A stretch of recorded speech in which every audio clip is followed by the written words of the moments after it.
Welcome friends. आज आपको सिखाते हैं elasticity of demand. Well guys, elasticity of demand और जो आपने पीछे टॉपिक किया थ्योरी ऑफ डिमांड, उसमें कुछ तो फ़र्क होगा। तो आइए उस फ़र्क को समझते हैं एंड एंजॉय करते हैं। ये बहुत ही ब्यूटीफुल टॉपिक है। आई रियली होप आपको बड़ा मज़ा आए। तो before telling you what elasticity of demand is all about, आइए कुछ पहले पिछली बातें करते हैं थ्योरी ऑफ डिमांड से।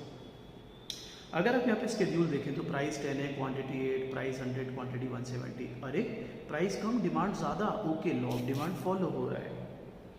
यहाँ पे देखिए price 10, quantity 100, quantity demanded that is price 8, quantity 110। अरे प्राइस कम डिमांड बढ़ रही है, यानी लॉ ऑफ डिमांड फॉलो हो रहा है। मेरे बच्चों, अगर आप यही टॉपिक थ्योरी ऑफ डिमांड में कर रहे होते, यही स्केड्यूल, तो आप सिर्फ ये जानने के लिए इच्छुक होते कि ओके प्राइस कम है डिमांड ज़्यादा, प्राइस कम डिमांड ज़्यादा, दैट इज इट। यानी वहाँ पर आपका मेन जो मोड था वो क्वालिटेटिव था। आप सिर्फ डायरेक्शन बेस्ड थियरी पढ़ रहे थे कि ओके प्राइस कम तो डिमांड ज़्यादा, प्राइस ज़्यादा तो demand come. Well my friends, elasticity of demand जाता है क्वांटिटेटिवली, ये जाता है फॉर मैग्नीट्यूड। मैग्नीट्यूड का मतलब इलास्टिसिटी ऑफ डिमांड सिर्फ ये नहीं देखता कि प्राइस कम होने पे डिमांड बढ़ रही है या प्राइस बढ़ने पे डिमांड कम हो रही है। इनफैक्ट इलास्टिसिटी ऑफ डिमांड देखता है बेटा कि कितने परसेंट प्राइस चेंज होने से कितने परसेंट डिमांड में चेंज आया। So here we are not only concerned about whether law of demand is being in operation or not. What we are really looking for is कि हमें ये भी साथ में पता लग जाए कि यार कितने परसेंट चेंज इन प्राइस से कितना परसेंट चेंज इन डिमांड आया। तो इसीलिए इलास्टिसिटी ऑफ डिमांड, इलास्टिसिटी का मतलब होता है फ्लेक्सिबिलिटी।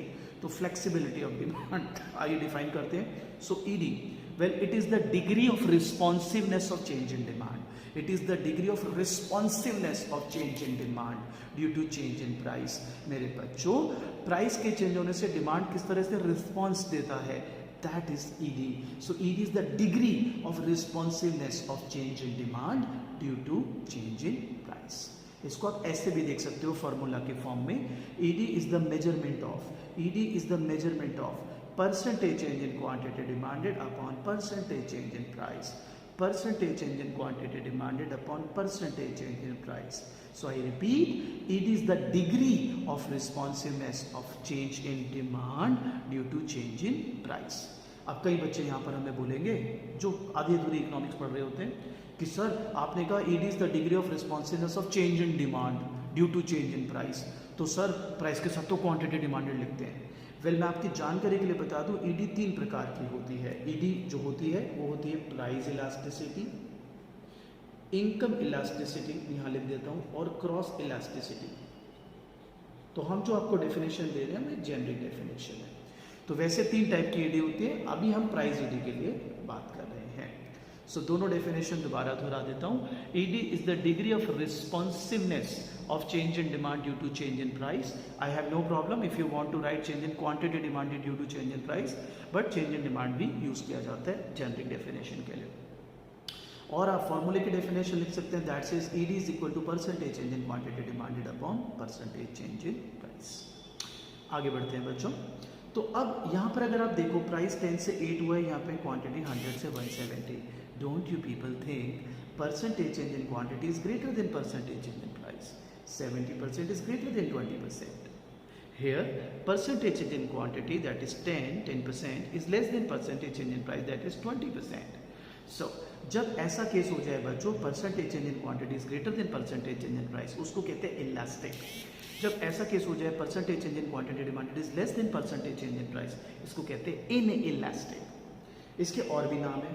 अब आप ईडी का यही वाला फॉर्मूला अगर लगा दो, percentage change in quantity demanded upon percentage change in price, तो 70/20 3.5, 10/20 0.5।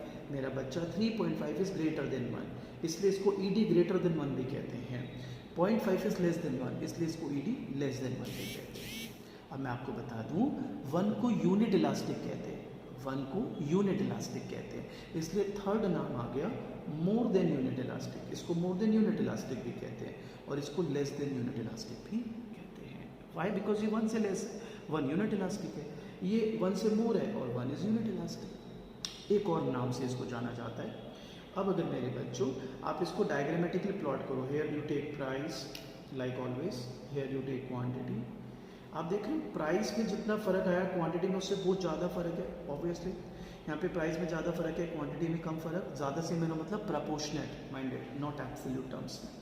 तो जब आप ये वाला डिमांड कर्व बनाएंगे, this is called a flatter demand curve, this is called a steeper demand curve. So ED greater than 1 is also known as flatter demand curve, ED less than 1 is also known as steeper demand curve. तो ये page को एक बार recall कर लेते हैं। ED, well, elasticity of demand is the degree of responsiveness of change in demand due to change in price. In other words, it is the measurement of percentage change in quantity demanded upon or due to percentage change in price. अगर percentage change in quantity is greater than percentage change in price तो elastic, अगर percentage change in quantity is less than percentage change in price तो inelastic. अगर ये formula आप लगाओ तो greater than 1, ये फॉर्मूला लगाओ तो लेस देन 1। ये मोर देन यूनिट इलास्टिक है ऑब्वियसली, क्योंकि 1 is unit elastic, less than unit elastic है। Diagrammatically this will be a flatter curve and this will be a steeper curve. So I hope ये आपको यहाँ तक clear. चलिए guys, तो अब मैं आपको सिखाता हूँ परसेंटेज मेथड को कैसे एक्सप्लोर किया जाए। ये परसेंटेज मेथड है, आइए इसको कैसे एक्सप्लोर किया जाए। वेल, हमने पीछे पढ़ा था ED is equal to percentage change in quantity demanded upon percentage change in price. तो फिर मैंने लिखा कि percentage change in quantity demanded is equal to change in quantity upon original quantity into 100। Percentage change in price is change in price upon original price into 100। अब कुछ लोग कहते हैं कि सर ये कैसे बना दिया आपने? अरे सिंपल सा एग्जाम्पल है यार। अच्छा एक बात बता, 10 रुपये से 12 रुपये प्राइस हुआ है तो कितने परसेंट चेंज आया होगा? प्राइस 10 से 12 हुआ है, कितने परसेंट चेंज आया होगा प्राइस में? सर 20%। क्या बात है, तू तो बहुत स्मार्ट है। ये 20% कैसे निकाला? सर ऐसे निकाल लिया, ये तो कैलकुलेशन इतनी आसान तो है।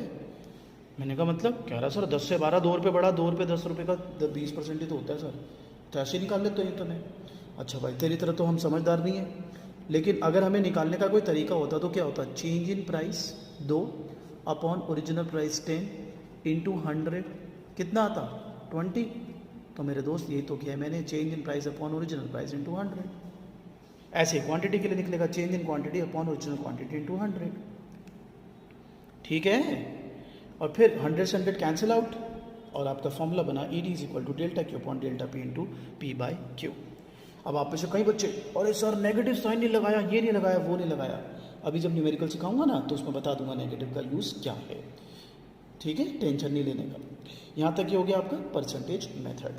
आते हैं नेक्स्ट टॉपिक पर मेरे बच्चों। अगला टॉपिक भी बड़ा शानदार टॉपिक है बच्चे।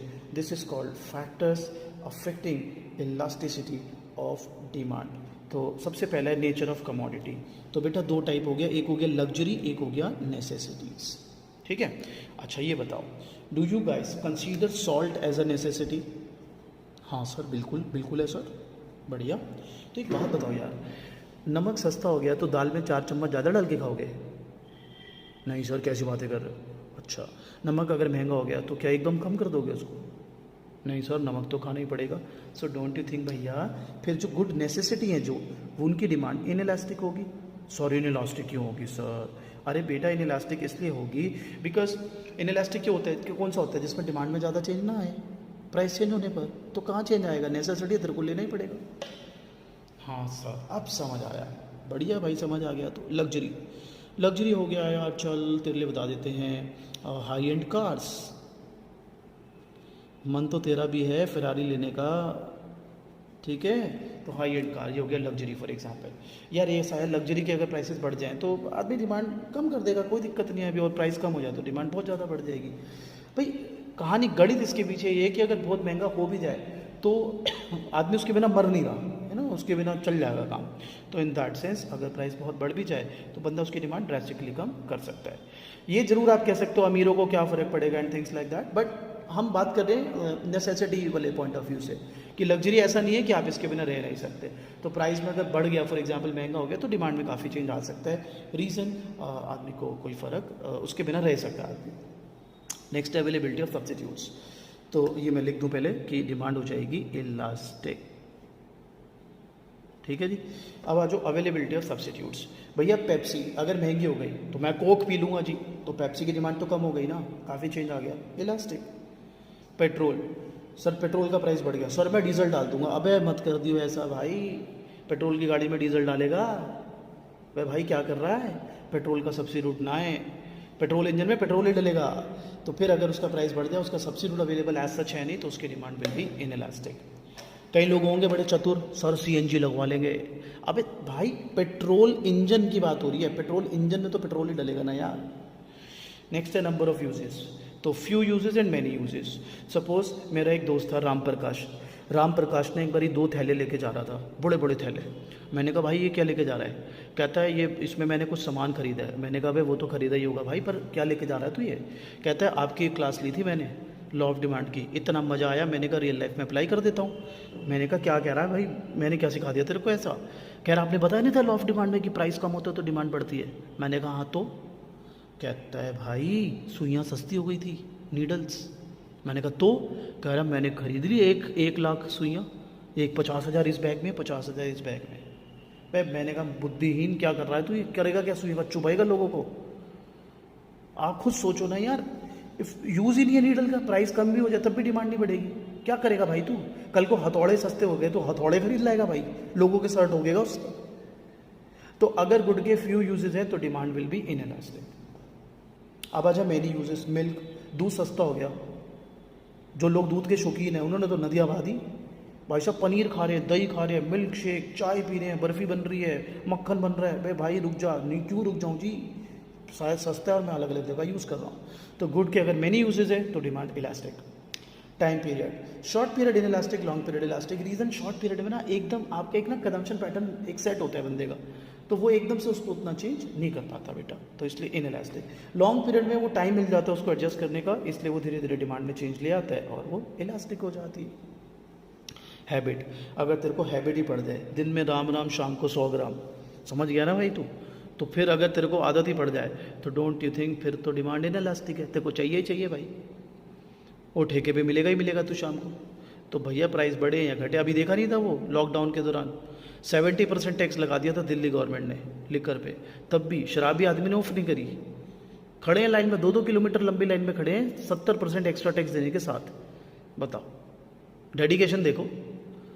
इनइलास्टिक डिमांड भाई, कोई फर्क नहीं पड़ रहा ज़्यादा, हैबिट है, habit. Clear?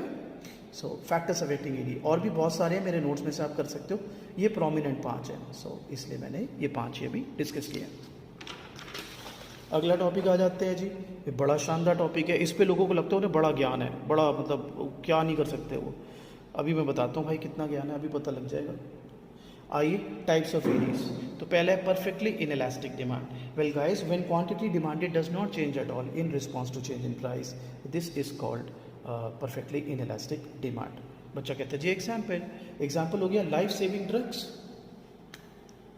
Life saving drugs. अब भगवान न करे किसी को कोई इंजेक्शन लगना है, डॉक्टर ने बोला कि उसके बिना जान को खतरा है, तो फिर डोंट यू थिंक वो कम हो या मतलब सस्ता हो या महंगा हो तो उसको ख़रीदना ही पड़ेगा।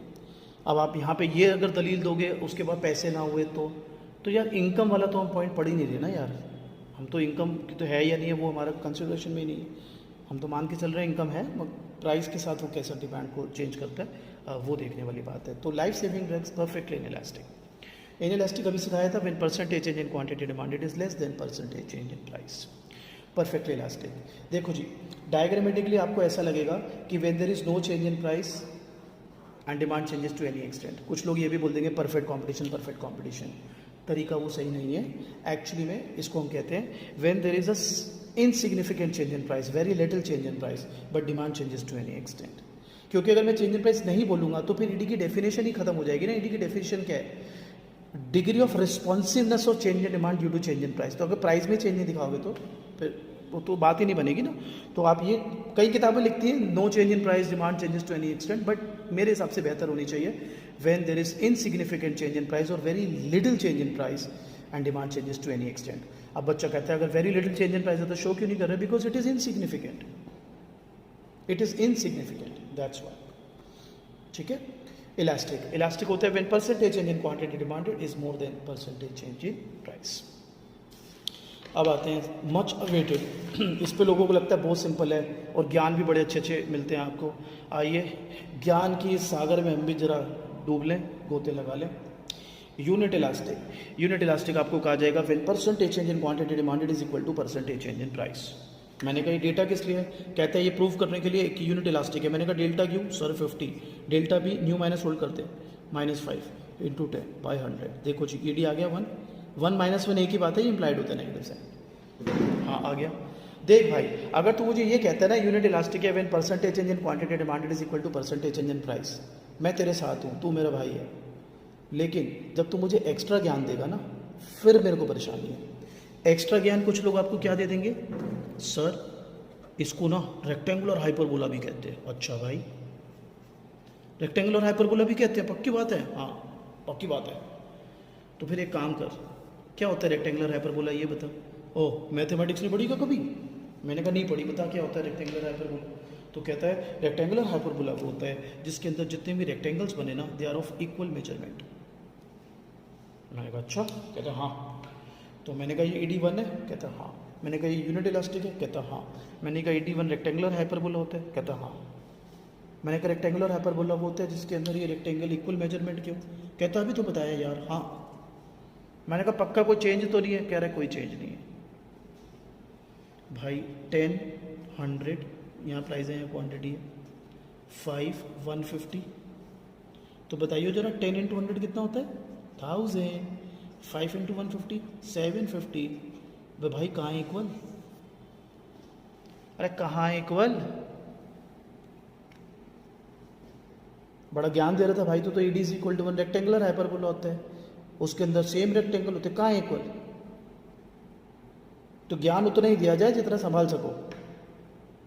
आपको प्रूफ करके दिखाएंगे रेक्टेंगुलर हाइपरबोला कब होता है ये, ठीक है? उसके लिए आपको मेरे से पर्सनल विंडो पे डिस्कशन करना होगा। आपको प्रूफ करके दिखाऊंगा रेक्टेंगुलर हाइपरबोला, मज़ा आ जाएगा आपको। बट ये क्योंकि सिलेबस के लिए इतनी इंपॉर्टेंट चीज़ है नहीं, इसलिए ऊपर तक ही करेंगे बहुत है। लेकिन अगर करने की इच्छा हो तो व्हाट्सएप कीजिएगा मुझे मेरे नंबर पर और will have loads of fun. आपको प्रूफ करके दिखाऊंगा रेक्टेंगुलर हाइपरबोला, ठीक है? अगले टॉपिक पे चलते हैं जी। अगला टॉपिक है जी if two demand curves intersect which one will have more elasticity. Well मेरे बच्चों एक डिमांड कर्व है D1 और एक डिमांड कर्व ये पिंक भाई D2, ठीक है? ये हुआ आपका प्राइस 10 क्वांटिटी 100 फॉर एग्जाम्पल। तो at the point of intersection ये प्राइस ये क्वांटिटी है। सपोज 8 रुपये प्राइस हो गया। ये जो D2 वाला है ये डिमांड दिखा रहा है 120 और D1 वाला ये दिखा रहा है 150। तो सवाल है if two demand curves intersect which one will have more elasticity. तो आइए पहले ब्लैक वाले की बात कर लेते हैं। ब्लैक वाला ब्लैक से ED का formula delta Q upon delta P into P/Q। Yes sir. Delta Q कितना है sir 50, delta P -2 into 10/100, answer -2.5। अब पिंक वाले को भी देख ले भाई। तो पिंक वाले का अगर तू ED निकालता है राजा तो फिर देख delta Q 20, delta P -2, price 10, quantity 100, answer -1, ठीक है?